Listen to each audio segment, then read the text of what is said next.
പ്രിയപ്പെട്ട സുഹൃത്തുക്കളെ, വായനാ ദിനത്തോടനുബന്ധിച്ച് പാർമൽ വായനശാല നടത്തുന്ന ഇത്തരമൊരു പരിപാടി വളരെ മഹത്തരമായ ഒരു കാര്യമായിട്ടാണ് എനിക്ക് തോന്നുന്നത്. ഒരു ഗ്രാമീണ ഗ്രന്ഥാലയം എങ്ങനെയായിരിക്കണം എന്നതിൻ്റെ ഏറ്റവും വലിയ ഉദാഹരണമാണ് നമ്മുടെ ഈ പാർമൽ വായനശാല. കാരണം അതിൻ്റെ സമീപ പ്രദേശങ്ങളിൽ ജീവിക്കുന്ന എഴുത്തുകാരെയും വായനക്കാരെയും ഒക്കെ ചേർത്ത് പിടിക്കുന്ന ഒരു സമീപനമാണത്. അതിൻ്റെ ഭാഗമായിട്ടാണ് എഴുത്തുകാരോട് ഈ വായന ദിനത്തോടനുബന്ധിച്ച് അവരുടെ കൃതികളെക്കുറിച്ച്, അവരുടെ കൃതികളിൽ ഏറ്റവും പ്രിയപ്പെട്ട കൃതികളെക്കുറിച്ച് സംസാരിക്കാൻ എഴുത്തുകാരെ നിർബന്ധിക്കുന്നത്. ഈ സ്നേഹപൂർണമായ നിർബന്ധം അതിനു മുന്നിലിരിക്കുമ്പോൾ ഞാനും ഒരു തരത്തിൽ വിഷമാവസ്ഥയിൽ പെട്ടുപോവുകയാണ്. കാരണം സ്വന്തം കൃതികളിൽ നിന്ന് ഏറ്റവും പ്രിയപ്പെട്ട കൃതി ഏതെന്ന് പറയാവുന്നത് ഒരു എഴുത്തുകാരനെ സംബന്ധിച്ചിടത്തോളം വളരെ പ്രയാസകരമായ കാര്യമാണ്.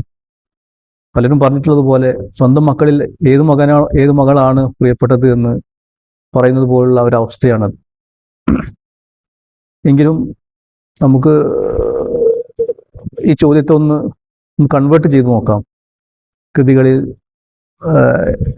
കൂടുതൽ ആളുകൾ വായിക്കപ്പെട്ടത്, കൂടുതൽ ആളുകളിലേക്ക് എത്തപ്പെട്ടത്, നമ്മുടെ കൃതികളിൽ മറ്റുള്ളവരിലേക്ക് കൂടുതൽ എത്തപ്പെട്ടത് ഏതാണെന്ന് ചോദ്യത്തിന്റെ തലത്തിലേക്ക് നമുക്ക് ഈ ചോദ്യത്തെ മാറ്റാം. ഉദാർക്കുന്നിലെ മുസല്ലകൾ എന്ന് പറയുന്ന നോവലാണ് വാസ്തവത്തിൽ എനിക്ക് കൂടുതൽ ആളുകളിലേക്ക് എത്താനുള്ള അവസരം നൽകിയത്.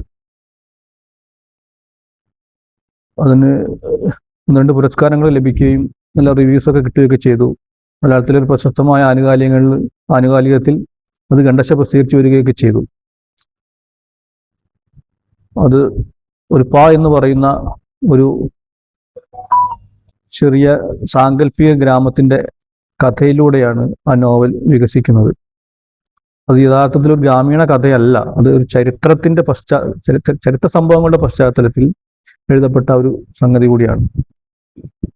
നമ്മളെ ശ്രദ്ധേയമായ ചരിത്ര സംഭവങ്ങളുടെ പിൻബലത്തിൽ എഴുതപ്പെട്ട കൃതി കൂടിയാണ്. പക്ഷെ അത് ഒരിക്കലും ഒരു ചരിത്രകൃതിയായിട്ട് നിങ്ങൾക്കത് അനുഭവപ്പെട്ടേക്കില്ല. കാരണം അത് ഗാമം മുതൽ നമ്മുടെ മഞ്ചേരിയിൽ ടി.കെ. ഹംസ വിജയിക്കുന്ന കാലഘട്ടം, മഞ്ചേരി പാർലമെന്റ് മണ്ഡലത്തിലെ ടി.കെ. ഹംസയുടെ വിജയം വരെയുള്ള ഒരു കാലഘട്ടം, സുദീർഘമായ ഒരു കാലഘട്ടം അതിനുള്ളിലുണ്ട്. പക്ഷെ അത് വളരെ ലളിതമായിട്ടാണ്, അല്ലെങ്കിൽ അത് ചെറിയ ചെറിയ പോയിന്റുകളിലൂടെ മാത്രമേ പറയുന്നുള്ളൂ. ഒരു